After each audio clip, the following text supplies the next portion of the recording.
ஷேகர் கமுலா டைரக்ஷனில் தனுஷ், நாகார்ஜுனா அப்புறம் ராஷ்மிகா நடிச்சு இன்னைக்கு தியேட்டர்ஸில் ரிலீஸ் ஆயிருக்க படம் தான் குபேரா. இந்த படத்தை பற்றின என்னோட ஒப்பீனியனை இந்த வீடியோவில் பார்க்கலாம். ஃபர்ஸ்ட், இந்த படத்தோட ஸ்டோரி என்னன்னா, இந்தியாவுக்கு சேர வேண்டிய ஒரு ஆயில் ரிசோர்ஸை ஒரு பிரைவேட் கம்பெனி ஓன் பண்ணுறாங்க. அண்ட் அதை நம்ம கவர்மெண்ட்டோட ஹெல்ப்ல ஒரு ஸ்கேம் பண்ணுறாங்க.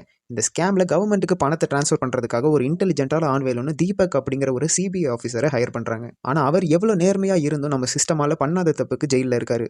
ஸோ அவரை ஜெயிலிருந்து ரிலீஸ் பண்ணி இந்த பிளான்குள்ளே கொண்டு வராங்க. அண்ட் அப்புறம் இந்த பிளான்குள்ளே ஒரு 4 பிச்சைக்காரங்களையும் கொண்டு வராங்க. அது ஏன் கொண்டு வராங்கிறத நான் இப்போ சொல்லிட்டா ஸ்பாயிலர் ஆகிடும். ஸோ அதுக்கப்புறம் இந்த கதையில என்ன ஆச்சு, அந்த பிச்சைக்காரங்களை வச்சு இந்த பணத்தெல்லாம் என்ன பண்ணாங்கிறது தான் இந்த படத்தோட ஸ்டோரி. ஃபர்ஸ்ட், இந்த படத்தோட பெரிய பெரிய பிளஸ் தனுஷ் அவரோட ஆக்டிங்.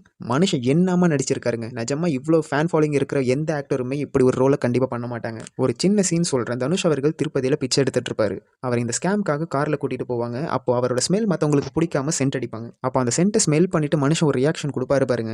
எந்த அளவுக்கு அந்த கேரக்டருக்குள்ள இருக்காருங்கிறத நம்மளால புரிஞ்சிக்க முடியும். எனக்கு தெரிஞ்ச அடுத்த நேஷனல் அவார்டு ஆன் த வேன்னு நினைக்கிறேன். அண்ட் அடுத்த பாசிட்டிவ் கண்டிப்பாக நாகார்ஜுனா அண்ட் ராஷ்மிகா 2 பேரும் அவங்களோட கேரக்டர் சூப்பராக பண்ணியிருந்தாங்க. அண்ட் அடுத்த பாசிட்டிவாக எனக்கு பட்டது இந்த படத்தோட லொகேஷன்ஸ். ரொம்ப நாளுக்கு அப்புறம் செட்டுக்குள்ளேயே இல்லாமல் நிறைய லைவ் லொகேஷன்ஸ் பார்க்கறதுக்கு பயங்கர ரிஃப்ரெஷிங்காக இருந்துச்சு. அண்ட் இந்த படம் ரொம்ப லைவ்லேயே இருக்கிறதுக்கான மெயின் ரீசன் இந்த படத்தோட சினிமாட்டோகிராஃபி. தரமாக அவங்களோட ஒர்க் பண்ணியிருந்தாங்க. இதெல்லாம் ஒரு சைடுனா, நம்ம டிஎஸ்பியோட மியூசிக் இன்னொரு சைடு. இந்த கதைக்கு என்ன வேணுமோ அதை சூப்பராக பண்ணியிருக்காரு. ஃபர்ஸ்ட் ஒரு 20 மினிட்ஸ் இந்த படம் எதை பற்றி அப்படிங்கிறத சொல்றதுக்காக கொஞ்சம் டைம் எடுத்துக்கிறாங்க. ஆனால் ஒன்ஸ் தனுஷ் அவரோட ரோல் வந்ததுக்கப்புறம் படம் பயங்கர இன்ட்ரெஸ்டிங்காக போச்சு. எனக்கு இந்த படத்தில் பெரிய ப்ராப்ளமாக பட்டது இந்த படத்தோட டியூரேஷன். ரொம்ப நேரம் படம் போயிட்டே இருக்க மாதிரி இருந்துச்சு. ஒரு 10 to 15 மினிட்ஸ் கட் பண்ணியிருந்தா இன்னுமே எங்கேஜிங்காக இருந்துச்சு. ஸோ மொத்தமாக இந்த படம் எப்படி இருந்துச்சுன்னு கேட்டிங்கன்னா, டெஃபினட்டாக ஃபேமிலியோட ஒரு வாட்டி போய் கண்டிப்பாக பார்க்கலாம். ஒரு சூப்பரான படம். அண்ட் அதுவும் செகண்ட் ஹாஃப்லலாம் எமோஷனல் சீன்ஸ் பயங்கரமாக ஒர்க் ஆச்சு. அண்ட் இதெல்லாம் விட இந்த படத்தில் சொல்ல வந்த விஷயம் நம்ம எல்லாருக்குமே ரொம்ப முக்கியம். ஸோ இந்த வீடியோ பிடிச்சா லைக் பண்ணிட்டு இந்த மாதிரி நிறைய மூவி ரிவ்யூஸ்க்கு மறக்காம சப்ஸ்கிரைப் பண்ணிடுங்க. ஸோ நீங்கள் ஆல்ரெடி குபேரா பார்த்துருந்தீங்கன்னா உங்களோட ஒப்பீனியனும் மறக்காம கமெண்ட்டில் சொல்லுங்கள்.